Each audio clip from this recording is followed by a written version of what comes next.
ডাক দিলি প্রাণে কোকিলারে। মুহূর্তে আছি নাটোরের সিংড়া পৌর শহরের দক্ষিণ দমদমা এলাকায় আছি। এখানে আমাদের কবি, লেখক এবং সাংবাদিক বাবুল হাসান বকুল সিনের ছোট ভাই এলাকায় আমরা অবস্থান করছি এবং পাশে আমার সাথে রয়েছেন আমার আরও দুই ছোট ভাই, তরুণ সাংবাদিক তানজিল এবং আরেকজন ইব্রাহিম। সকলে মিলে এই যে চলনবিল একটু এই এলাকার যে প্রাকৃতিক দৃশ্য, চলনবিলের যে সৌন্দর্য সেটা উপভোগ করার জন্য পারিতপক্ষে আমরা একটি ডিঙ্গি নৌকা নিয়ে আমরা এই এলাকা ঘোরাফেরা করতেছি। এলাকার যে দৃশ্যগুলো রয়েছে, প্রাকৃতিক দৃশ্যগুলো রয়েছে, নির্ভর যে এলাকা, সেই এলাকার যে প্রকৃতি এবং প্রকৃতির যে সৌন্দর্য সেটা আমরা তুলে ধরার চেষ্টা করব এই ভিডিওর মাধ্যমে। এবং আমার এই নৌকা কিন্তু চালনা করছে আমাদের সেই ছোট ভাই, যার নিমন্ত্রণে এই এলাকাতে আসা, সেই বাবুল হাসান বকুল। উনি কিন্তু নিজেই কিন্তু মাঝির ভূমিকা পালন করছে এবং তিনি কিন্তু বৈঠা নিয়ে কিন্তু নৌকা চালনা করছেন। আসলে মূলত আমরা কিন্তু সবাই কিন্তু বিলের মানুষ, বিলেতে আমাদের জন্ম, অথচ এখন বিলে তেমন আগের মতো পানি আসে না, যার কারণে কিন্তু আমরা এই নৌকাতে চড়ার সেই সুযোগটা কিন্তু সবসময় হয়ে ওঠে না।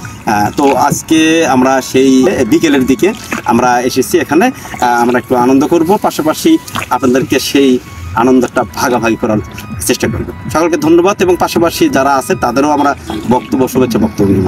ভালো থাকবেন, আসসালামু আলাইকুম।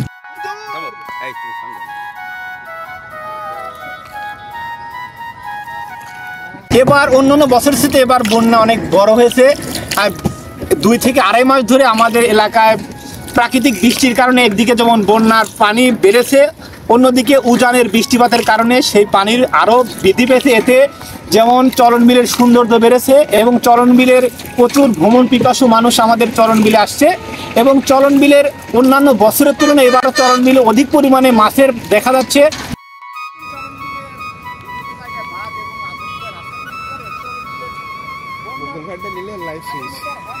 অনেক সুন্দর লাগতেছে বিলে এসে। সিংড়া দক্ষিণ দমদমা, এটা চৌগ্রাম, বিশাল বড় বিল। তো এখানে এসে অনেক ভালো লাগতেছে। আর প্রতি বছর না, এই বছর কৃষি জমিতে অনেক কচুরিপানা আর ঘাস দেখা যাচ্ছে। তো প্রতি বছর চাইতে এই বছর বেশি দেখা যাচ্ছে। শাপলা ফুল তো বেশি আছে, শাপলা ফুল যদিও আমরা এখনো পর্যন্ত বিলডোবের কারণে নজরে আসে নাই, শাপলা ফুল বেশি দেখা যাচ্ছে। আমি আজকে বাজার থেকে কিন্তু শাপলা ফুল কিনেছি, ঢ্যাপ কিনেছি। সব মিলে আর কি ভালো চলন মিলে সেই আগের জৈবন প্রায় মানে ফিরে আসছে এরকম আর কি।